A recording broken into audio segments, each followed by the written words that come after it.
Victoria from Mom Crafting, and I've challenged myself to record what creative things I do throughout the week, once a week for the whole year. This is my challenge to get me just more aware of what I'm doing throughout the week and not forget the projects that I've accomplished, and as a way to be able to see what progress I've made in my different hobbies that I enjoy, so that I can see where I'm, the lessons that I've learned, and how my end products hopefully will improve throughout the course of the year. So this week, there's nothing big that I made. Yesterday when I was getting ready to record, I was trying to think of, what did I do? And it was one of those days where I was a little discouraged anyway, just from lack of sleep, and sometimes 2-year-old girls are emotional, so it was a day where all of us were just a little bit on edge, and it made me just feel really discouraged about, this was a failure. I didn't do anything creative this last week. There wasn't anything that I accomplished. But when I started actually looking back at, okay, I'm going to record a video, what am I going to talk about?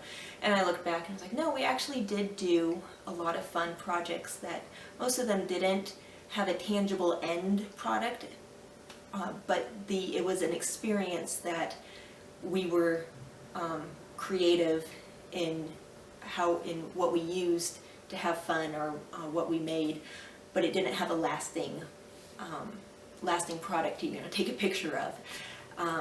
And so it was encouraging to be able to look back and go, no, we did have fun. We did have use our imagination and creativity to make activities and do things that we had a lot of fun interacting with each other and playing together. So that, I wanted to talk about that just briefly, because when you do a creative project, you don't always have to have this wonderful, beautiful end product that you can proudly post on your Instagram page or Pinterest or whatever.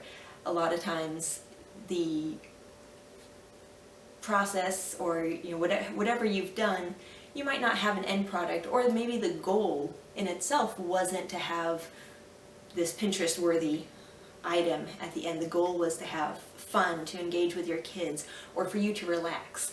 And so I think keeping that goal in mind a lot of times is helpful, because then when you look at what you accomplished, and you say, oh, well, it doesn't look like what so-and-so made, or it could be better, or I should have done it this way, or I should have done it that way. But if your goal wasn't perfection, or wasn't to make it exactly like someone else's, if your goal was, well, did I have a relaxing time making it? Did I have fun with my kids? Did I get to see my children learn another way of being creative and of crafting? And if you accomplish those things, like, okay, well, then it's a success. In some respects, who cares what the end result looks like if the goal was to enjoy the process of making it? And so that this week, that was definitely what my creative projects were. It was more of an enjoying being creative with my kids, and not trying to make an end product that was perfect, or was had a specific end to it. So on to the projects that we did. The first one, we had a very windy day, and I got this idea from my childhood. My mom was always good at coming up with just simple and easy ways to use the things we had lying around the house. And so we had a windy day. I took 2 plastic grocery sacks and tied string to the handles, and voila, you have 2 kites. So we took them to outside in an open field where the wind was really blowing, and the girls were able to play around with seeing how the wind catches the bag and tosses it up in the air, and then they could pull on the string and yank it back or try to move it around. And they just had so much fun running around and trying to figure out, how does it go? Why does it suddenly drop to the ground and stop flying when the wind stops? And so there's so many things there where it was just so fun to watch them kind of marvel over the wind, and over just this super basic kite that kind of flies, kind of doesn't. And so that was a fun project that, again, doesn't have a tangible end product, because once we came back inside, I coiled up the ribbon that I had used, set that aside for another time, and the bag went back in recycling. So maybe it'll become another kite someday. Maybe it'll become a trash bag in the bathroom. We'll see.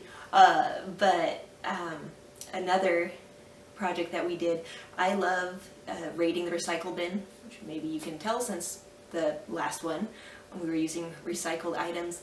One of my other favorite things, it probably makes me sound a little like a hoarder, but whenever I find a cardboard tube from like the paper towel roll or the toilet paper roll or any other cardboard tube that ends up in the house, I save it for the kids to play with, and they become all sorts of different things.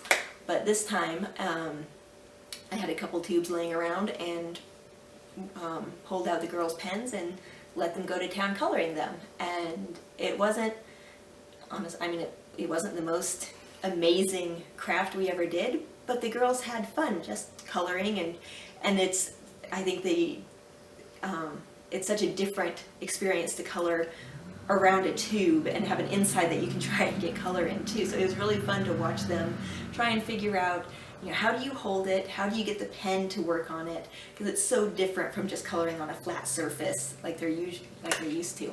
So that was a fun, simple one as well.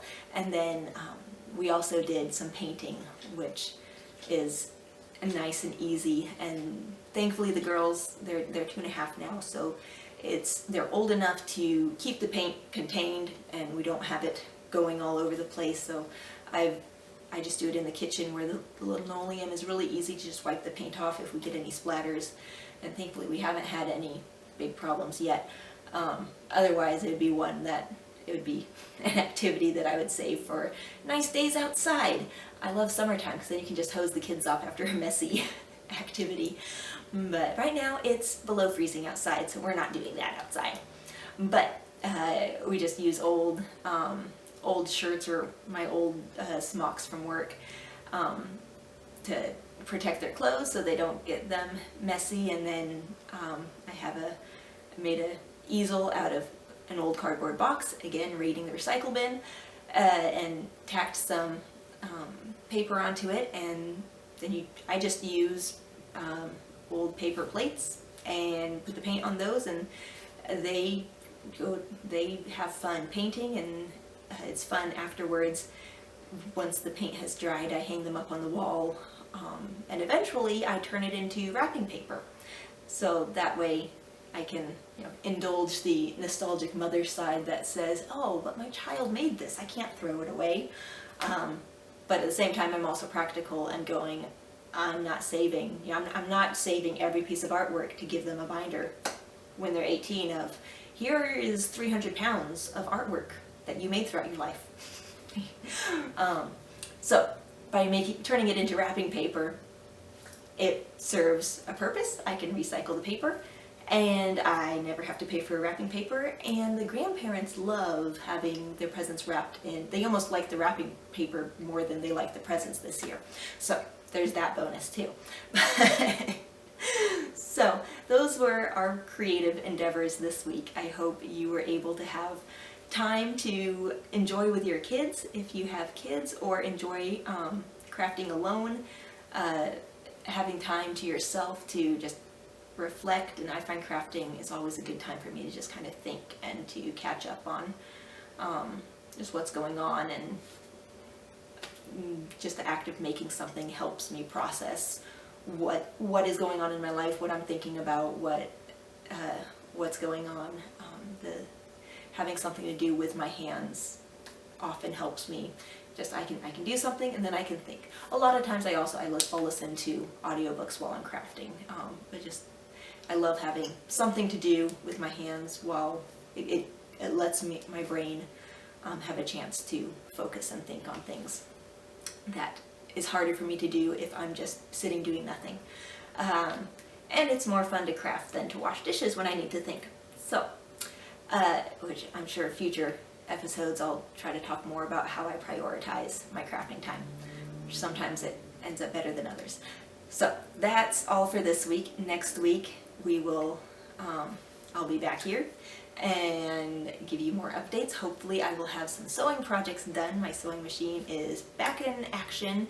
We've been painting the room that it's stored in, and we've rearranged things enough so that I can use my sewing corner while the rest of the room is still ready to be painted. So I'm excited to get some projects going. I have 5 or 6 projects cut out and ready to sew. So I probably won't get to all of them this week, but I should have at least a couple things to show you next time when we're back. So have a wonderful week, and I'll see you next time.